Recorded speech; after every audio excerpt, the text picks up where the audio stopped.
आखिरी के 2 मिनट, महज 2 मिनट, क्या हुआ उन आखिरी 2 मिनटों में? यह जहाज है या बम? ये सवाल उठ रहे हैं क्योंकि जैसे आप जानते हैं कि गुजरात के अहमदाबाद में एक पैसेंजर प्लेन ने उड़ान भरी 1:38 पर। एयरलाइन की यह फ्लाइट थी और महज 2 मिनट के भीतर यानी कि 1:40 पर एयरपोर्ट के नजदीक एक सिविल अस्पताल की बिल्डिंग में यह फ्लाइट टकराती है, क्रैश हो जाती है। यह फ्लाइट एयर इंडिया की जरूर थी, मगर यह प्लेन था अमेरिका का ड्रीम लाइनर प्लेन बोइंग 787, जो बड़ा आरामदायक माना जाता है। मगर अब यह मालूम नहीं चल रहा कि हादसे की असल वजह क्या है। इस खौफनाक मंजर के बारे में सोचिए। 242 यात्री पैसेंजर इस प्लेन में सवार थे। अहमदाबाद से लंदन पहुंचना था और 2 मिनट के भीतर आग के गोले में तब्दील हो गई। और इसमें एक बात और बता दूं आपको कि इस प्लेन में मौजूद थे गुजरात के पूर्व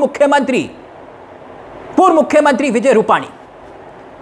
अब महज अंदाजा लगाइए आप और हम, कोई भी प्लेन में मौजूद हो, दाखिल हो, टेक ऑफ करने वाली हो फ्लाइट, मगर कुछ ही मिनटों के बाद पता चले कि यह जिंदगी का आखिरी सफर बन गया। अब सबके जहन में बस एक ही सवाल है कि आखिरकार यह हादसा हुआ तो हुआ कैसे। यह ट्विन इंजन प्लेन था। ट्विन इंजन मतलब 2 इंजन। और जितने भी एक्सपर्ट्स से हमारी बात हुई वो ये बता रहे हैं ये रेयर हो केस होता है कि 2 इंजन इकट्ठे फेल हो जाएं। अब कहने वाले कहते हैं कि फ्लाइट की जो पायलट थे फ्लाइट के, उनकी सूझबूझ की कमी थी।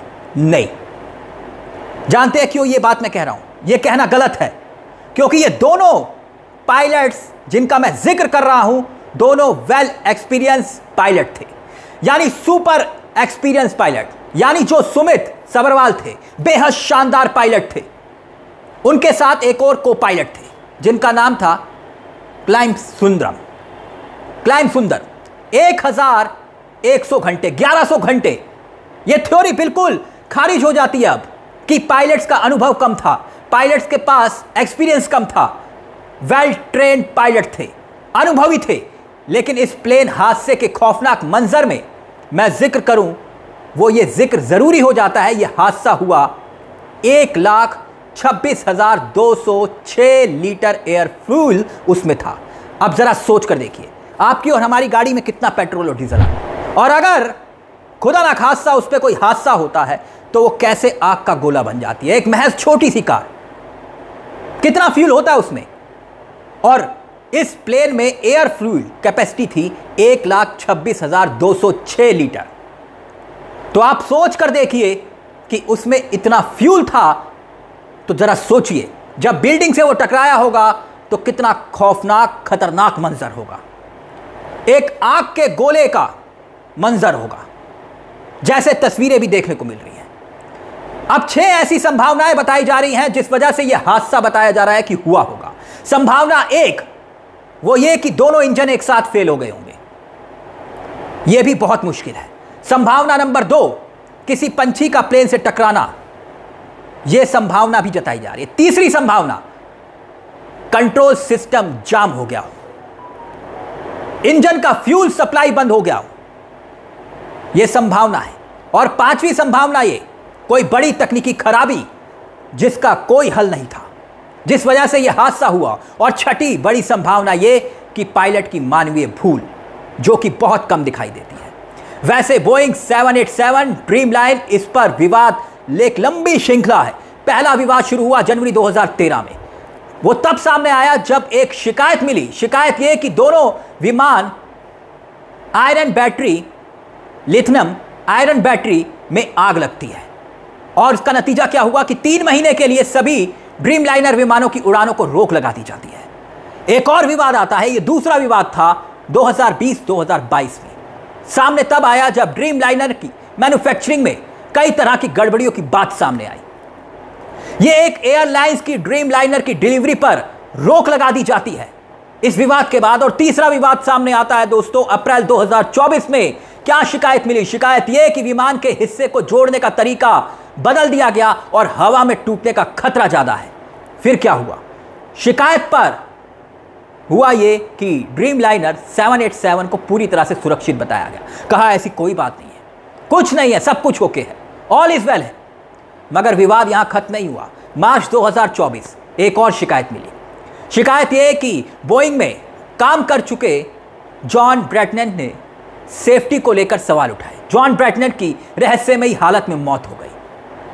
अब बोइंग 787 ड्रीमलाइनर का 5वां विवाद तब सामने आया दोस्तों, यह साल था 2024, यानी पिछले साल, जब जापान में एक विमान से हाइड्रोलिक आयरन लीक हुआ। फिर क्या हुआ? कई एयरलाइंस ने अपने विमानों को अस्थायी रूप से ग्राउंड कर दिया, रोक लगा दी। मगर अभी भी कई इफ और बट हैं।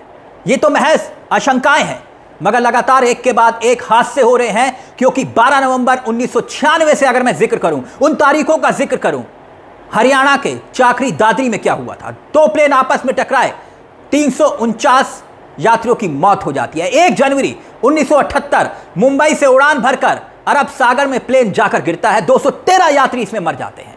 22 मई 2010 मंगलोर में खाई में एक प्लेन गिरता है, 158 लोग अपनी जिंदगी खत्म कर देते हैं, उनकी जिंदगी खत्म हो जाती है। इसके बाद 26 अप्रैल 1993 औरंगाबाद एयरपोर्ट पर ट्रक से फ्लाइट टकराई, 55 लोगों की जान चली गई।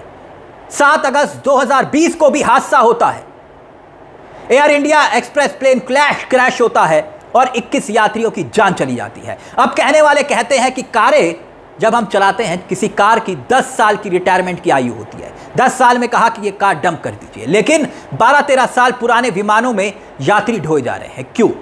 क्योंकि सरकार के लिए यात्रियों की जान से ज्यादा मुनाफा प्यारा है क्या?